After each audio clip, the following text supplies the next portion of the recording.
Hi, this is Jenny Lesko here with Rental Magazine. We're here at World of Concrete 2018 at their Wacker Neuson booth. I'm with Fred Paul with Wacker Neuson, and we're here to talk about the AS50e Cordless Rammer. Fred, what can you tell me about the machine that makes it ideal for a rental setting? Well, I think ideal for a rental setting is just the ease of maintenance. There's really nothing that you have to do to maintain the battery rammer compared to a gasoline engine. Okay. Well, I mean, you're taking all that engine maintenance out of the equation, so I mean, there's got to be something on here that needs to be taken care of, or is it really just that simple? No, it's really that simple. It's a maintenance-free motor. It's charging the battery, make sure that that's charged up when you send it out on the rental, and then about once a year you change the oil in the lower end, and that's a simple drain plug and fill it back up with the oil, and you're ready to go. Okay. Now, this is the battery part of the machine, and it comes right out, right? It's pretty simple to take out? Yeah, it sure does. There's the release button lever on either side. You can see it here, and you just push down on the release, pull back firmly, lift it up. Okay, and how much does that weigh? Oh, it's...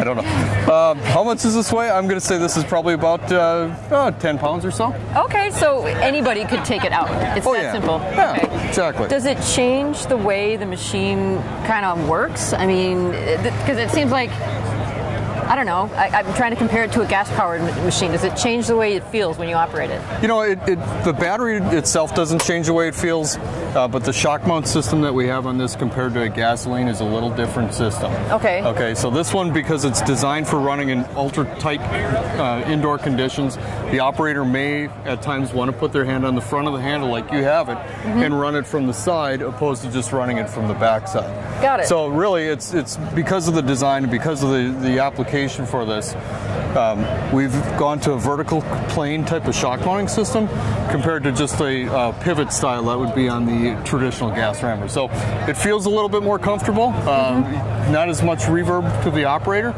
so it's a good, comfortable machine. Okay. You mentioned applications, and obviously the beauty of this is that it can be used indoors and outdoors, right? There's no emissions or anything like that. Runtime on this battery, what is it? Runtime is about 30 minutes, okay? So it's traditionally what you're going to look at it when you start the machine, you press the button, you're going to see your battery condition, it's going to go through a systems check, and after about 2 seconds, you're free to start the machine. So you got about 30 minutes of runtime. So if we want to equate that to productivity, you look at the travel speed, you look at the depth of compaction, how many times you charge throughout a day, you're going to be able to compact about 60 yards of material. Okay. And does it perform as effectively as a gas-powered rammer? I mean, yeah, it sure does. It's like I said earlier, it is the same frame as our BS50 in the gas version. Okay. All we've done is adapted an electric motor and a battery pack to it. Okay. And for the customers that are renting this, how do they know when the battery is getting low? Good question. Well, that's the indicator right on top. It looks like a AA battery on top. Of the indicator lights, they start to regress all the way back to the last button.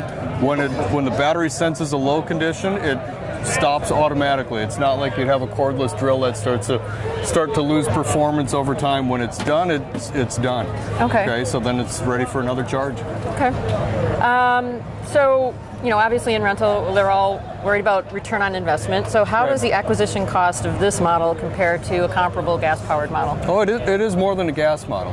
You know, but it is a niche market. It's a specialty market for this application. So I think they can get a little higher rental rate for it as well.